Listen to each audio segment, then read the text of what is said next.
Hi everyone, it's Debbie from Dare to Date, and I'm always talking about roadblocks and things that prevent you from finding the relationship you want. So today I want to talk about one of those, which is TMI, too much information.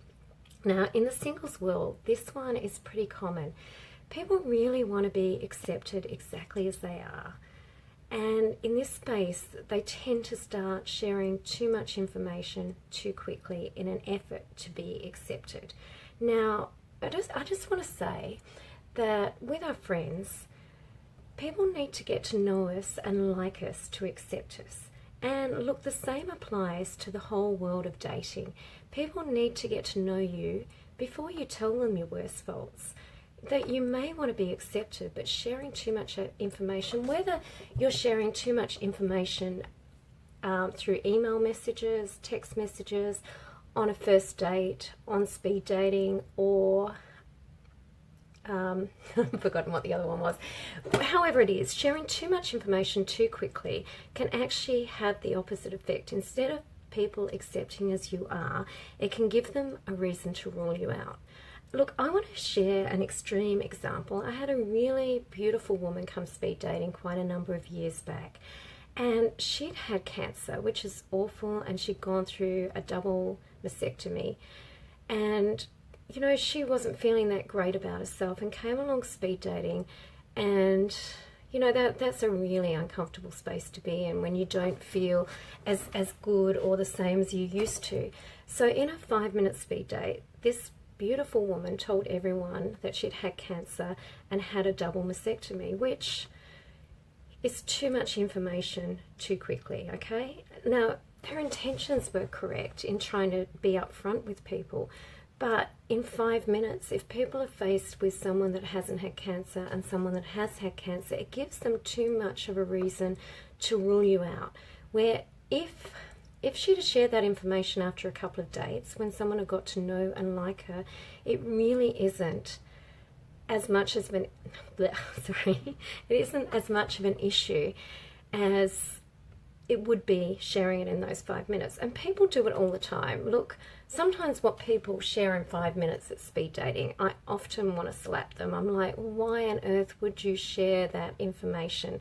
You know, they might share that they've been cheated on, what went wrong in their marriage, bag their ex, talk about a job they don't hate, even talk about politics. You know, bring back the fun in dating and have a laugh with someone. You know, talk about what you're passionate about and what you're interested in about, rather than your worst things. As I said, no one's perfect, and we all accept our friends. And to be honest, I reckon perfection is pretty boring. Okay, so you know, look at yourself when you're in that space, and you're there to make a really good impression. Okay. You imagine selling your house and you left it a mess to sell it. That doesn't work. Or you go to a job interview and you tell them all the worst things about yourself. It's not going to create the best impression. The same is in the dating space. And, you know, to be honest, speed dating is that extreme case of, you know, you've got 5 minutes to impress a person, and you might see the reality of who chooses you and who doesn't choose you after the event. But it happens online all the time and in real life. So beware of the impression that you make. And, you know, stay away from too much information, because it really does go against you. It's more like you give people reasons to rule you out rather than to rule you in. Now, the other thing that seems to be a little bit common is people will go, okay, they'll meet online or even at a speed dating event, go, look me up on Facebook. Now, I want to tell you something really surprising. Facebook is not a real indicator of what your life is like. Surprise, surprise, okay? You know, if you go look at someone's Facebook, it could give you a million reasons to rule them out. I know I was talking to someone the other day, and they're not a friend of mine on Facebook, but they'd gone online and had a look at my posts. Now, I actually don't put a lot of stuff on Facebook. I might post some of my business stuff. My friends love to tag me when we're out having drinks, so it probably looks like all I do is go and socialize, which is further from the truth. Anyway, this particular person said to me, oh, I don't see anything of your kids on Facebook. means maybe family is not that important to you. And to be honest, nothing could be further from the truth.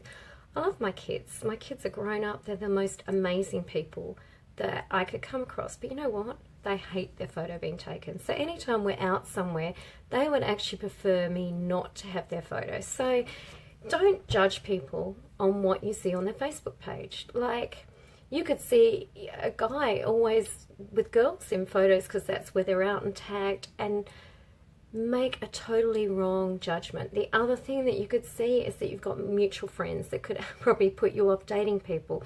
So again, you know, stay away from that too much information and showing them too much too soon. The last thing I want to end by saying is, you know, a survey, and I probably said this earlier on in the video, and I'm, you know, losing what I did say, is people are looking for kindness and understanding in this space, okay?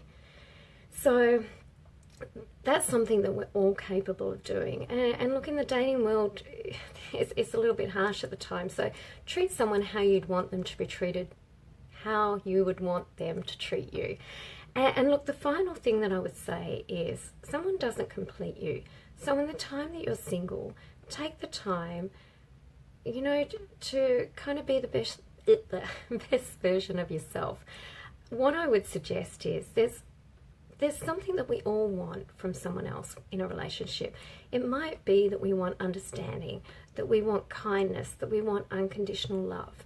Now, my tip is to give that to yourself. Okay, if you're wanting unconditional love from someone else, start to give it to yourself. Start judging yourself. Stop being so harsh on yourself. And you will actually change the energy you give out. So instead of looking for it from someone else, you're already complete in yourself. And, you know, no one actually completes you. Anyway, on that note, I just want to say I agree, Lydia. Keep it simple and as positive as you can. And will make all the difference of how you come across. Enjoy your Sunday, and nice talking to you. Thanks. Bye.